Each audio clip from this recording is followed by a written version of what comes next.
ایسا چور جو بہت سے مسیحوں کے دلوں میں جھانک کر دیکھتا ہے. اس چور کی وجہ سے بہت سے مسیحی آج بھی شکست کھا جاتے ہیں. میں آپ کو بتاتا ہوں کہ میرا کیا مطلب ہے اور میں اس کی مثال بھی آپ کو دوں گا. میں اس شخص کے بارے میں آپ سے بات کرتا ہوں جس کو شاگرد کا نام دوں گا، اور شاگرد یسوع کا پیروکار ہوتا ہے. بائبل کے مطابق اس شاگرد کے پاس مسیح میں فتح پانے کے لیے سب کچھ ہے. اس کے پاس سچائی کا کمر کس ہے، اس کے پاس راست بازی کا بختر ہے، اس کے پاس نجات کا خود ہے، اس کے پاس ایمان کی سپر ہے، اس کے پاس صلح کے جوتے ہیں، اور اس کے پاس روح کی تلوار بھی ہے جو کلام خدا ہے.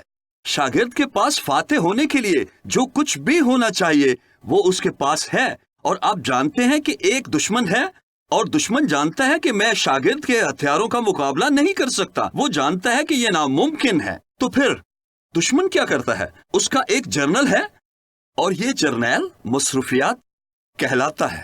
وہ اپنے جرنیل کو کہتا ہے کہ جا اور اس کے شاگرد کو مصروف کر دے، اس کو مصروف کر دے، مصروف کہ وہ ہر وقت لگا ہی رہے، تاکہ خدا کے ساتھ وقت گزارنے کے لیے اس کے پاس وقت ہی نہ ہو، اور نہ ہی اپنے ہتھیار پہن پائے، نہ ہی سچائی کا کمر کس، اور نہ ہی نجات کا خود پہن پائے، اور نہ ہی راست بازی کی بختر پہن پائے.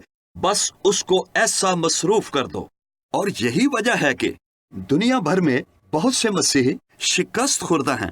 وہ مصروف ہیں.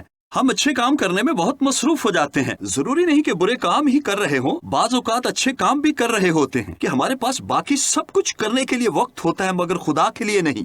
اور جب ہم خدا کے ساتھ وقت گزارنا گنوا دیتے ہیں تو ہم اپنی فتح کے مقام کو گنوا رہے ہوتے ہیں، جہاں ہمارا تحفظ ہے، جہاں خدا کی حضوری ہمارے ساتھ ہوتی ہے اور پورا دن ہمارے ساتھ رہنا چاہتی ہے. لہٰذا میں آپ کی ہمت بندھاتا ہوں کہ کچھ کیجئے، بس خاموش ہو جائیے. کلام کہتا ہے خاموش ہو جاؤ اور جانو کہ وہ خدا ہے. ہر روز کچھ وقت نکالیں. یہ بس روزانہ سننے والی دعا ہی نہ ہو، بلکہ ہر روز خدا کے حضور اکیلے میں وقت گزارنا شروع کریں اور اس کے ساتھ وقت گزاریں. اپنا دل اس کے سامنے کھولیں اور اسے اپنا دل آپ کے لیے کھولنے دیں.